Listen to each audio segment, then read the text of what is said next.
Welcome back. Don Mega here with your Mega Meals. So we're getting ready to do our fantastic steak dinner tonight. So everybody wants to know, how do I make that delicious, steakhouse quality steak without spending $4,000 to just go and get a meal, right? I don't know, that's what I asked myself. That's why I learned how to cook in the first place. I ain't paying you that much to make a meal that I can do myself for a quarter of the price, maybe less. So what we're going to talk about is that nice crispy crust that they get on. So how do we do that? There's a lot of different ways. So what we're talking about is primarily we're going to be talking about the cut of meat that we use.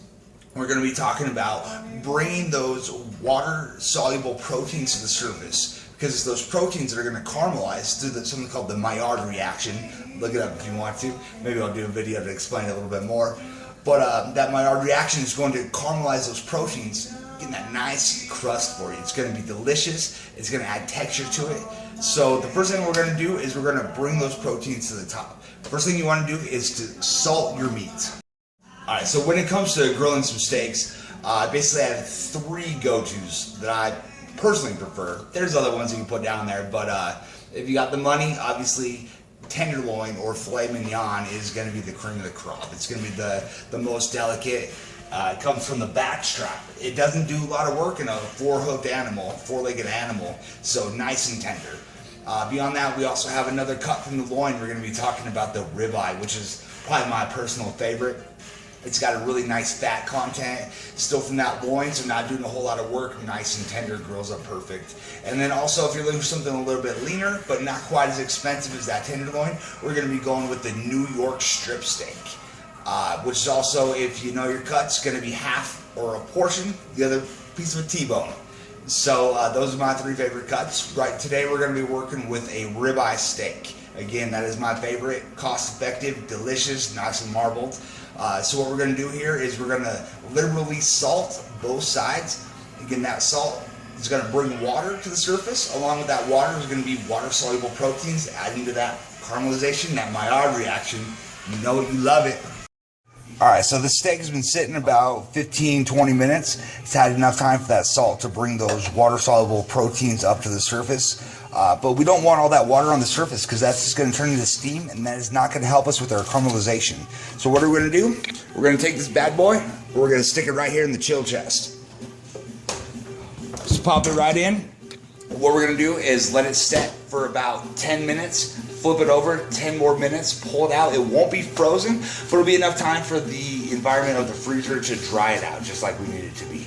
Alright, so we got our steaks out of the freezer. We got all that water evaporated off the surface. So the next thing we need to do is to season these up so they're going to taste nice and good. So here we have our ribeye steak. As I mentioned, it is my favorite cut. You see these nice marble pieces. These are just going to melt, provide a lot of flavor into the steak. But first things first, we're going to bring a lot of this water to the surface through salting it. So I've got here just some nice kosher salt, coarse ground, of course. Just a nice liberal sprinkle. Don't want to overdo it, but we also don't want to skimp. Flip it over. Same thing to the reverse side. And then what we're going to do is we're just going to go ahead and let this sit at room temperature. Don't worry, that salt's going to help to fight back any bacterial or microbial activities. We're going to set this sit for about 20 minutes, 15-20 minutes, just to let that process, that osmosis work, and bring that water to the surface. Alright, so the steak has been sitting about 15-20 minutes. It's had enough time for that salt to bring those water-soluble proteins up to the surface. But we don't want all that water on the surface, because that's just going to turn into steam, and that is not going to help us with our caramelization. So what are we going to do? We're going to take this bad boy, and we're going to stick it right here in the chill chest. Just pop it right in. What we're going to do is let it set for about 10 minutes. Flip it over, 10 more minutes, pull it out. It won't be frozen, but it'll be enough time for the environment of the freezer to dry it out, just like we need it to be. Alright, so we got our steaks out of the freezer. We got all that water evaporated off the surface. So the next thing we need to do is to season these up so they're going to taste nice and good. One of my all-time favorite is going to be rosemary. Not only is it delicious, which is the #1 ingredient for what we need in some delicious seasoning, but also it has some antioxidant power, so when we go out and throw that on the grill, it's going to oxidize those fats and a lot of things are going to happen. But the rosemary here is going to actually help to protect you from that, get away some of those free radicals. So it's on this nice stalk here, nice big twig. We don't want to eat most of that, so just pulling down away from the grain. It's going to just pull those off nice and slick. Put them in a pile here, just a nice once over. We don't want to make these too small. I like these nice big pieces. I want them to show up here, be able to know what we're eating. We also have 2 cloves of garlic. We've got some nice olive oil. And of course that steak, we don't want to forget about that. So it's already got the salt on it, no need to worry there. Sprinkle both sides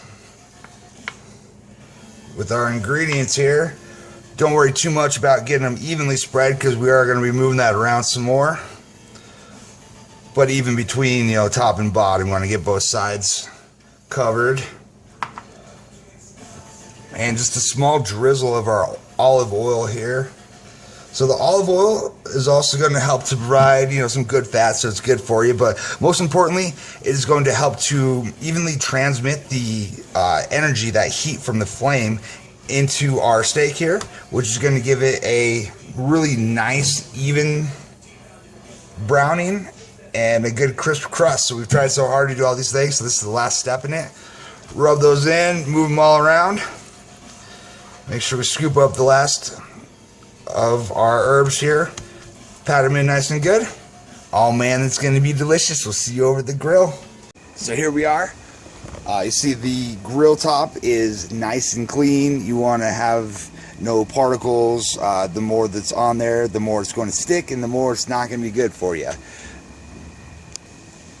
We got this nice and rocket hot. The hotter the better. I do prefer to use charcoal, but since I don't have any, this is super convenient, and it's still going to work to do the job. So we got our steak here. We're going to go ahead and throw this on.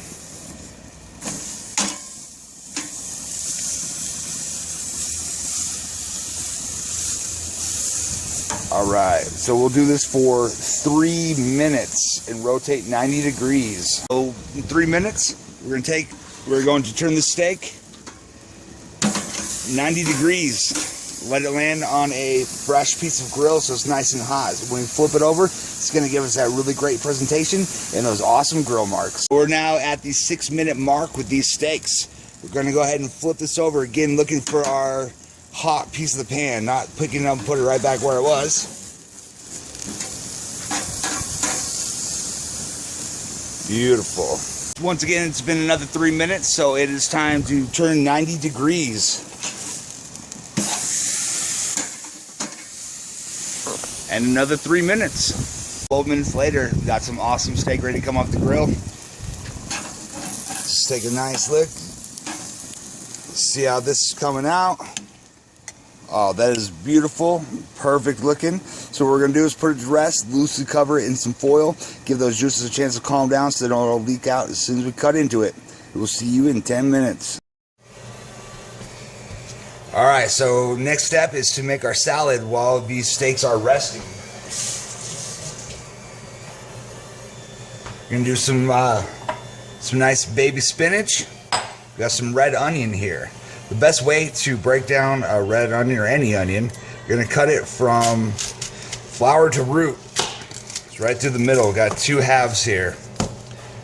Cut off both those ends. And go ahead and peel that skin right off of there. Nice and easy peasy. What we're going to do is just go ahead and slice this. This is going to give our nice thin slices that we want for our salad. And see how those just break up nice and beautifully here. Perfect adornment for a salad. Just as easy if we want to take and make those into dices. Oops. Because you know I'll be using these later.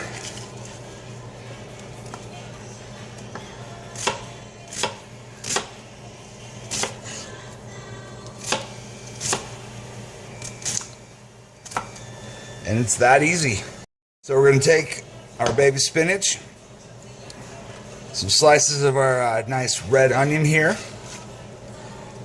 A little bit of this pear that we diced up earlier. If you missed it, check out the pear video. Very informative. It's going to add some sweetness, some spiciness. At the same point, we're going to add just a little bit of this cracked pepper. Kick it up a little bit. And the final thing,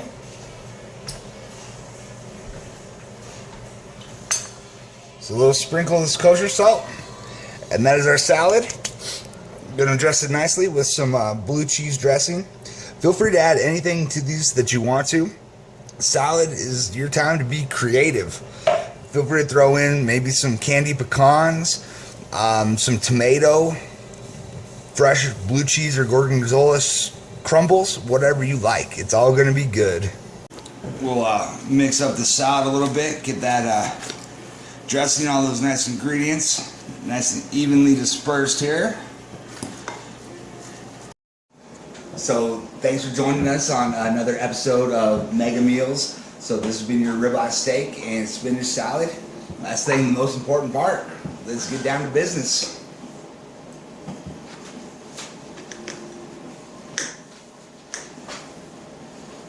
You look at that nice cut right there. Oh, perfect, meaty, delicious.